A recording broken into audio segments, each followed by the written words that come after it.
ٹھیک ہے. کیا جماعت کے ساتھ تیسری اور چوتھی رکعت میں الحمد کے بعد کوئی سورت پڑھ سکتے ہیں؟ نبی علیہ السلام سے بخاری مسلم میں ثابت ہے کہ آپ نے ظہر اور عصر کی چاروں رکعتوں میں سورت ملائی ہے اور آپ نے سورت کے کچھ آیات بلند آواز میں پڑھی ہیں تاکہ مقتدی کو پتہ چل جائے. فرض نماز کی تیسری اور چوتھی رکعت میں سورت چھوڑ دینا جواز کی حد تک ہے. افضل یہی ہے کہ تیسری چوتھی میں بھی سورت ملائیں. بخاری مسلم میں موجود ہے. میں نے ریسرچ پیپر جو اپنا نماز محمدی والا ہے صلی اللہ علیہ وآلہ وسلم اس میں باقاعدہ اس کا ریفرنس دیا. اسی طریقے سے درمیان والے تشہد میں درود شریف پڑھنا بھی سنت ہے اور اگر صرف عبدہ اور رسولہ کے بعد کھڑے ہو جائیں تو یہ بھی سنت ہے. دونوں طریقے جائز ہیں. وہ سیدہ صاحب کو نہیں واجب ہوتا ہے, ایویں جھوٹ مشہور کیا بھائی انہوں نے. سیدہ صاحب پہ مسئلہ 92 میرا دیکھ لیں, ڈیٹیل سے پتہ چل جائے گا. نماز کے اختتام پر دونوں طرف سلام پھیرنے کے بعد مقتدیوں کا سلام پھیرنا نماز ختم کرنے کا طریقہ مروجہ ہے, بالخصوص عرب ممالک میں. اس کی حقیقت کو واضح کرتے ہیں. عرب میں تو یہ ہوتا ہے کہ امام دونوں طرف سلام پھیر دیتا ہے, السلام علیکم ورحمۃ اللہ, السلام علیکم ورحمۃ اللہ, اور اس کے بعد مقتدی پھیرتے ہیں. اصل میں جو اس کی اصولی حدیث بخاری اور مسلم میں ہے کہ آپ صلی اللہ علیہ وآلہ وسلم نے فرمایا جو شخص امام سے پہلے رکوع سے سر اٹھاتا ہے اسے ڈر جانا چاہیے کہ اللہ تعالیٰ اس کے سر کو گدھے کے سر سے نہ بدل دے. یعنی امام سے پہلے آپ نے کوئی ایکٹیویٹی پرفارم نہیں کرنی, بعد میں آپ کر سکتے ہیں. امام نے ایک طرف سلام پھیر دیا, اب وہ دوسری طرف پھیر رہے ہیں اور آپ پہلی طرف پھیر رہے ہیں, چاہے اس نے دوسری طرف مکمل بھی نہیں کیا, آپ اس کے پیچھے ہی جا رہے ہیں نا. اس نے کہا السلام علیکم ورحمۃ اللہ, آپ بھی کہہ رہے ہیں السلام علیکم ورحمۃ اللہ, پھر اس نے یہ کہا, پھر آپ نے پیچھے کہا, اس سے آگے نہیں نکل سکتے. تو دونوں طریقے ٹھیک ہو گئے, صحیح ہو گیا, اس میں کوئی ایشو نہیں, ٹھیک ہو گیا. آپ کو سمجھ آ گئی یہ بات؟ کیا نماز میں اردو زبان میں دعا مانگ سکتے ہیں؟ اس پہ میرا کلپ ہے, نماز میں اردو زبان کے اندر دعا مانگنا. نماز میں نہ مانگے, نماز کے علاوہ مانگے. اس پہ میں نے دلائل دی ہیں کہ نماز کو آپ عربی ہی رہنے دیں تاکہ مسلمانوں کی یونٹ کی نشانی یونٹی کی بنی رہے. پہلی رکعت کے بعد جماعت میں شامل ہونے پر ثنا پڑھنے کا کیا طریقہ ہے؟ ثنا تو ضرورت ہی کوئی نہیں میرے بھائی. جب آپ لیٹ شامل ہوئے, ثنا تو اس کے لیے ہے جو امام کی قرات سے پہلے شامل ہوا ہے. جو بعد میں شامل ہوا ہے اب صرف سورۃ الفاتحہ پڑھے, وہ بھی وقفوں میں, امام کے ساتھ ساتھ نہ پڑھے. اچھا, صفائی کے نظریے سے کسی سے ہاتھ ملانے سے گریز کرنا تکبر تو نہیں اگر کسی کے ہاتھ گندے نظر آ رہے ہوں؟ اب وہ گندے کس قسم کے ہیں؟ میرا خیال ہے اگر وہ گندے اس قسم کے ہوتے ہیں نا کہ وہ گندگی آپ کو لگ سکتی ہے تو وہ تو کوئی بندہ سلام ہی نہیں لیتا آپ سے.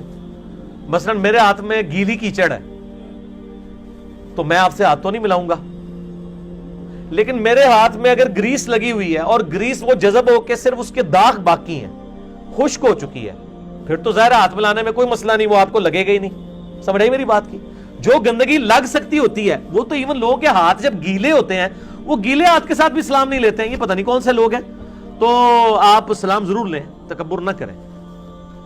کیا سگریٹ, نسوار اور چس وغیرہ کا کاروبار کرنا جائز ہے؟ کیونکہ لوگ نماز بھی پڑھتے ہیں اور ایسے کاروبار بھی کرتے ہیں. میرے بھائی ظاہر ہے کہ جو چیزیں گناہ کے درجے میں فال کرتی ہیں ان کا کاروبار کرنا بھی حرام ہے, بالکل نہیں کر سکتے. لوگ کرتے ہیں تو کیا کریں, لوگ تو پتہ نہیں کیا کچھ کرتے ہیں.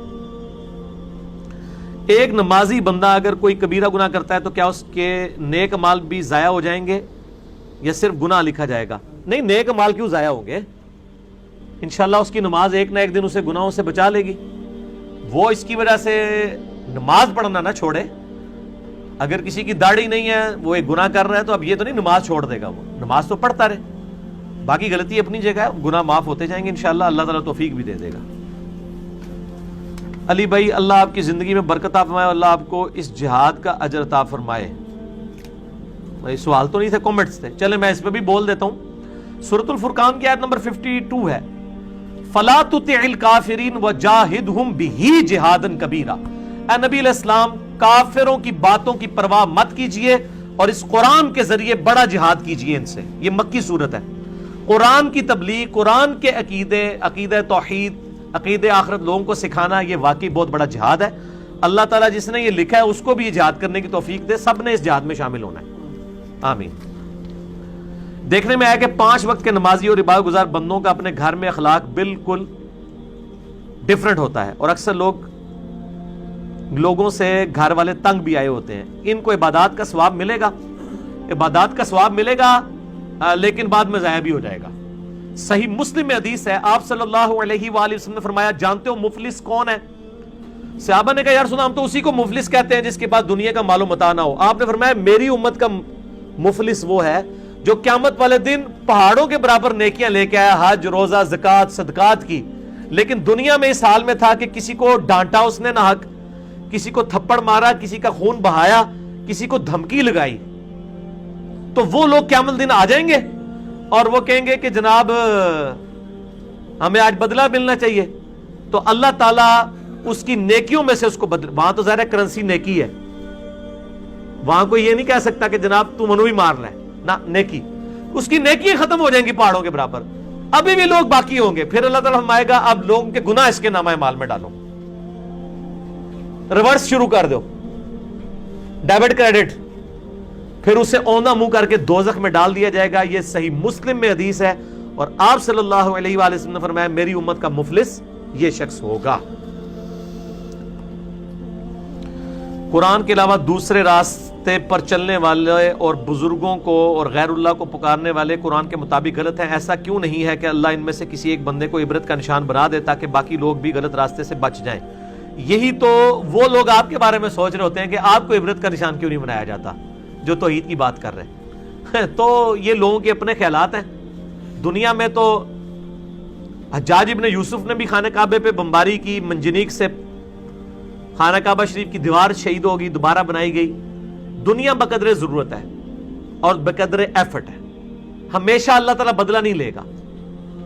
ابرا والا ایک ہی واقعہ ہوا ہے، صحیح بخاری میں ہے، قرب قیامت میں ایک حبشی پتلی ٹانگوں والا کعبے کی اینٹ سے اینٹ بجا دے گا، اللہ تعالیٰ کوئی حفاظت نہیں کرے گا. یہ اللہ نے کوئی گارنٹی نہیں اس حوالے سے لی ہوئی ہے. دنیا بقدر ایفرٹ ہے. تو یہ اللہ تعالیٰ نے اس طرح، تو ہم یہ بھی کہیں گے اللہ تعالیٰ عذاب قبر کیوں نہیں دکھا دیتا تاکہ لوگ یہ کام نہ کریں، پھر تو امتحان ختم ہو جائے گا نا. ان الذین یخشون ربہم بالغیب لہم مغفرۃ واجر کبیر، بے شک جو لوگ اپنے رب سے بغیر دیکھے ڈرتے ہیں ان کے لیے اجر ہے، اور ان کے لیے بغیر دیکھنے کی وجہ سے، اللہ کو دیکھ کر تو سب نے مان لینا ہے، بغیر دیکھے جو مانتے ہیں نا ان کے لیے اجر ہے. ٹھیک ہو گیا جی، اس کو بند کر دیں، پہلے انہوں سموسے تے چاہ پی لین دو. ہاں جی جناب، دودھ پتی کے وقفے کے بعد ٹھیک ہو گیا جی. سوال، السلام علیکم. وعلیکم السلام ورحمۃ اللہ. حرم مکہ میں حتیم میں داخلے کا راستہ بہت تنگ ہے اور وہاں سے مرد اور عورتیں ایک ہی وقت میں حتیم میں داخل ہونے کی کوششیں کرتے ہیں اور ایک دوسرے کے ساتھ تقریباً چمٹے ہوئے داخل ہوتے ہیں. کیا یہ بات باعث ثواب ہے؟ یہ میرے بھائی باعث عذاب ہے. عورتوں مردوں کا اختلاط ایسے کام کے لیے ہونا جو صرف مستحب ہے، ضروری نہیں ہے، صرف افضلیت والا ہے.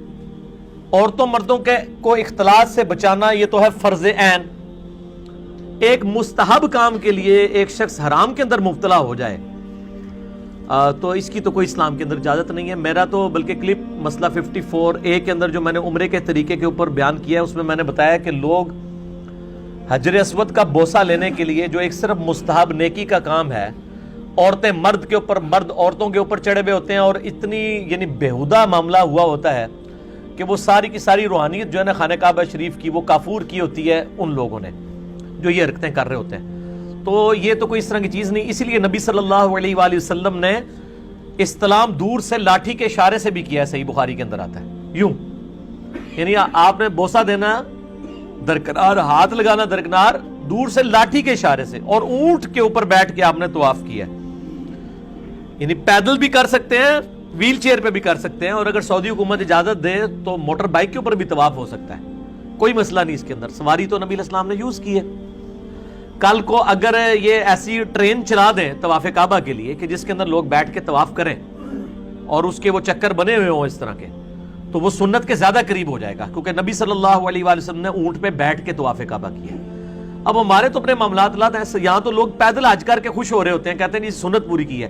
نبی علیہ السلام نے تو پیدل حج کیا ہی نہیں، اور آج بھی آپ نے ایک ہی کیا، وہ بھی سواری کے اوپر کیا. ہمارے اپنے کرائٹیریا ہیں معاملات کے اور لوگوں کے اپنے ہیں. تو حتیم کے اندر نہ جایا جائے، یا ایسے اوقات میں حتیم میں جائیں جس کے اندر رش نہیں ہوتا. فجر سے 2 گھنٹے پہلے آلموسٹ رش ختم ہوا ہوتا ہے. حج کے دنوں میں تو شاید اس وقت بھی نہ ختم ہوتا ہو. تو آپ اس ثواب کے پیچھے گناہ نہ اپنے نامہ اعمال میں داخل کریں. مرد و عورت کا اختلاط تو ہونا ہی نہیں چاہیے. ہم تو میرے بھائی ان چیزوں سے بچتے رہے ہیں، جتنی بار بھی گئے ہیں، اللہ کے فضل سے کوئی ضرورت نہیں کرنے کی. عورت کا مسجد میں نماز پڑھنا افضل ہے یا گھر میں؟ وہ تو ابو داؤد، ترمذی، نسائی میں حدیثیں موجود ہے کہ عورت کا گھر میں بھی جو کوٹھری کے اندر نماز پڑھنا سین میں پڑھنے سے افضل ہے. میرا اس کے اوپر کلپ بھی ہے. مسئلہ 161B جو ہے میرا،